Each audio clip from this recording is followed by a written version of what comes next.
لیکن عوام کی حمایت نہیں تھی تو رسول اللہ کے بعد امامت کا احیاء نہیں کر سکے۔ تمام آئمہ باوجود اس کے کہ اللہ کی طرف سے مقرر کردہ حاکم تھے، لیکن عوامی مقبولیت اور عوامی حمایت کے بغیر الہی حکومت قائم نہیں کر سکے۔ اس لیے جب اسلام میں جمہوریت کی بات کی جاتی ہے تو اس کا مطلب الہی حکمران بنانا نہیں ہوتا، بلکہ اس الہی حکمران کی تائید اور اطاعت مراد ہوتی ہے۔ اب اسی بنیاد پر جب پاکستان میں کہا جاتا ہے کہ ایران میں بھی ووٹ ہوتا ہے اس لیے جمہوریت درست ہے، تو یہ ایک بنیادی فکری مغالطہ بن جاتا ہے، کیونکہ پاکستان کا نظام شریعت پر مبنی نہیں، ولایت یا امامت پر قائم نہیں۔ ووٹ یہاں اعتماد نہیں بلکہ اختیار دیتا ہے، جبکہ ایران میں ووٹ نظام کو چلانے کے لیے نہیں بلکہ نظام کو سہارا دینے کے لیے ہوتا ہے۔ لہٰذا اصل سوال یہ نہیں کہ ایران میں ووٹ کیوں ڈالے جاتے ہیں، بلکہ اصل سوال یہ ہے کہ ووٹ کس نظام میں، کس مقصد کے لیے اور کس حدود کے ساتھ دیا جاتا ہے۔ ایران میں ووٹ اسلامی نظام کے خلاف نہیں بلکہ اسلامی نظام کے تحفظ کے لیے ہے، اور پاکستان میں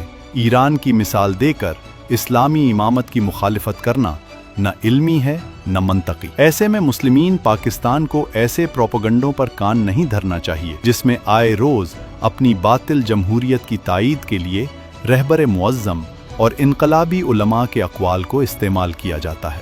ہونا تو یہ چاہیے تھا کہ ان افراد کو رہبر معظم اور انقلابی علماء کے اسلامی حکومت کے قیام پر فرامین کو منظر عام پر لاتے، نہ کہ انہیں اپنی گندی سیاست کے لیے استعمال کیا جاتا ہے۔ ایسے افراد بس لوگوں کو گمراہ کر کے مطمئن ہوتے ہیں۔ آخر میں آئے اسی مطلب کو استاد محترم سید جواد نقوی حفظہ اللہ کی زبانی سنتے ہیں۔ سیاسی جماعتیں جاتی ہیں، لوگوں کے ذہن بناتی ہیں، یہ انجینئرنگ ہے۔ پہلے ان کو جا کر جھوٹ بولتے ہیں، دھوکے دیتے ہیں، وعدے دیتے ہیں، الیکشن کے موقع پہ کیا نہیں کرتے، پیسہ خرچ کرتے ہیں، دڑا دڑ خریدتے ہیں لوگوں کو، اسی کو انجینئرنگ کہتے ہیں نا۔ یہ انجینئرنگ سیاسی جماعتیں کر رہی ہوتی ہیں، پھر لوگوں کے ذہن بنا کر ان سے ووٹ ڈلواتے ہیں۔ ایران میں جماعتوں کا رول بہت کمزور ہے، جس کو ہم یہاں اسٹیبلشمنٹ کہتے ہیں، یعنی مقتدر طاقت جس کے ہاتھ میں اصل اقتدار ہوتا ہے ملک کا، وہ اسٹیبلشمنٹ ایران میں اس کا زیادہ زور ہوتا ہے کہ آپ الیکشن میں آئیں۔ بس وہ سب سے زیادہ تاکید رہبر کرتے ہیں لوگوں کو کہ آپ آئیں الیکشن میں شریک ہوں، یا دیگر جو انقلابی شخصیات ہیں، انقلابی جو عہدیدار ہیں، وہ لوگوں کو بہت اکساتے ہیں۔ سیاسی جماعتوں کا اگر ایران میں ایک ایسا الیکشن ہو جس میں سیاسی جماعتیں لوگوں کو کھینچ کے لائیں، تو میرے خیال میں کوئی بھی نہیں آئے گا۔ یہ سب آتا ہے تاکہ وہ جو اصل اقتدار ہے، حکمرانی ہے، وہ تاکید کرتے ہیں۔ ایران میں جمہوریت کا مطلب یہ ہے، ایران کی جمہوریت کا، اسلامی جمہوریت نہیں، ایران میں رائج موجود جمہوریت کا مطلب یہ ہوتا ہے کہ لوگ ووٹ دے کر سسٹم انقلاب ولایت فقیہ کی حمایت کا اعلان کریں۔ یہ بالکل واضح ہے ان کے بیانات میں۔ ابھی بھی وہ یہی کہتے ہیں کہ آپ ووٹ جس کو مرضی ہے دو، ہمیں اس سے کوئی سروکار نہیں ہے، ہمیں صرف یہ چاہیے کہ لوگ دھڑا دھڑ آئیں، کثرت سے آئیں، زیادہ آئیں اور بڑے تعداد میں شریک ہو کے ووٹ دیں، چونکہ اس ووٹ کا مطلب کیا نکلتا ہے کہ عوام سسٹم کے ساتھ ہیں، حکومت کے ساتھ ہیں، ولایت کے ساتھ ہیں، ولی فقیہ کے ساتھ ہیں۔ ایران میں ووٹ کا مطلب یہ نہیں ہوتا کہ پریزیڈنٹ کے ساتھ ہیں، ایران میں ووٹ کا مطلب ہوتا ہے کہ سب رہبر کے ساتھ ہیں، جس کو بھی ووٹ دیا، جس نے بھی۔ اس لیے وہاں پر ولی فقیہ اور انقلابی طاقتوں کا اور علماء اور مراجع کرام، ان کا بہت زور ہوتا ہے کہ لوگ آئیں۔ اس سے بے نیاز ہو کر کے کون جیتتا ہے یہ ثانوی بات ہے، یہ کہنا چاہتے ہیں کہ وہ آئیں۔ جیسے بعد میں اگر بات کہیں آئی تو میں عرض کروں گا، اشارہ بھی کر دیتا ہوں کہ مثلا اسلام میں جمہوریت کیا ہے۔ اسلام میں جمہوریت کا مطلب ہوتا ہے اطاعت، اولی الامر کی اطاعت، یہ جمہوریت ہے۔ اولی الامر تعین کرنا نہیں ہے، اسلام میں ہے کہ آپ اطاعت کرو۔